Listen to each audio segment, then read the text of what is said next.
English classes with Mirza Sir.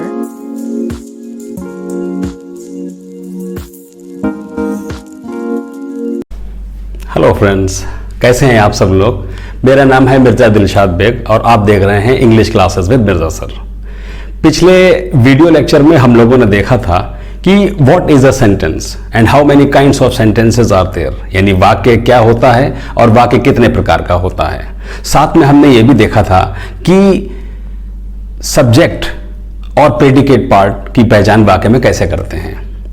उसी के ही श्रृंखला में आज हमारा नया वीडियो है, अगला वीडियो, और इस वीडियो में हम पढ़ने जा रहे हैं कि फ्रेज और क्लॉज किसे कहते हैं। फ्रेज और क्लॉज को समझने के साथ साथ हम ये भी समझेंगे कि पार्ट्स ऑफ स्पीच क्या होते हैं, कितने प्रकार के होते हैं। आइए दोस्तों शुरू करते हैं अपनी इंग्लिश ग्रामर का एक नया chapter, phrase and clause.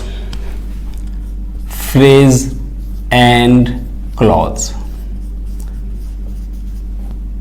Phrase and clause क्या होते हैं ये phrase and clause.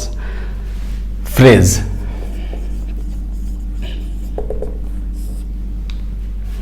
A group of words that makes a sense but not a complete meaning is called a phrase.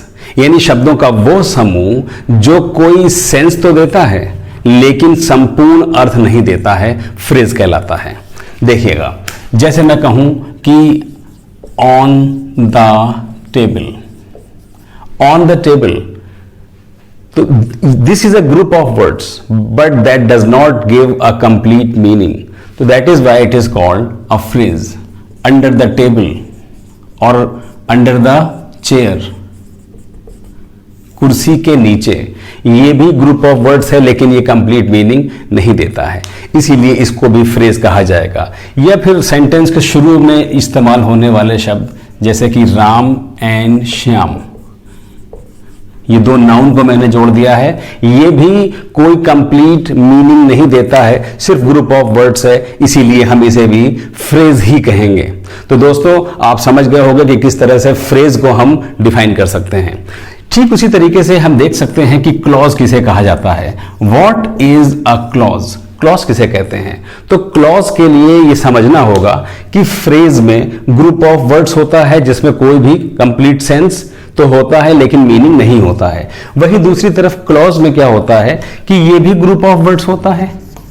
अगर हम इसकी डेफिनेशन की बात करें तो ये भी एक ग्रुप ऑफ वर्ड्स है, लेकिन ये ग्रुप ऑफ वर्ड्स में कंप्लीट सेंस देता है, gives a complete meaning, gives a complete meaning, यानी ग्रुप ऑफ वर्ड्स होने के बावजूद भी ये पूरा अर्थ प्रदान करता है।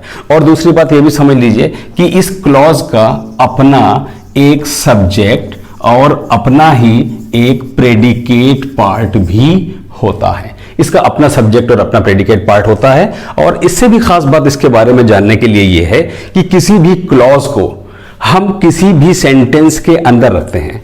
एक एग्जांपल देखते हैं, I think that he is a carpenter. मुझे लगता है कि वो एक कारपेंटर है। तो इसमें आई थिंक ये क्लॉज 1 है, he is a carpenter, this is a clause 2, और ये दैट का जो यूज हुआ है ये that is called a conjunction, जिसने इन दोनों क्लॉजेस को जोड़ने का काम किया है। तो यहां पर देखिएगा कि अगर हम कोई भी क्लॉज उठा के देखें तो उसका अपना एक सब्जेक्ट पार्ट है, ही एक सब्जेक्ट पार्ट है, और उसका अपना ही एक प्रेडिकेट पार्ट है। तो यही दोनों में सबसे खास फर्क होता है फ्रेज में और क्लॉज में, कि फ्रेज का कोई भी ग्रुप ऑफ वर्ड्स ऐसा नहीं होता है जो अपने आप में पूरा मीनिंग देता हो। वही दूसरी तरफ क्लॉज में अगर हम बात करें तो ये ग्रुप ऑफ वर्ड्स होता है, कंप्लीट मीनिंग देता है, सेंटेंस का पार्ट होता है, अपना सब्जेक्ट और अपना प्रेडिकेट पार्ट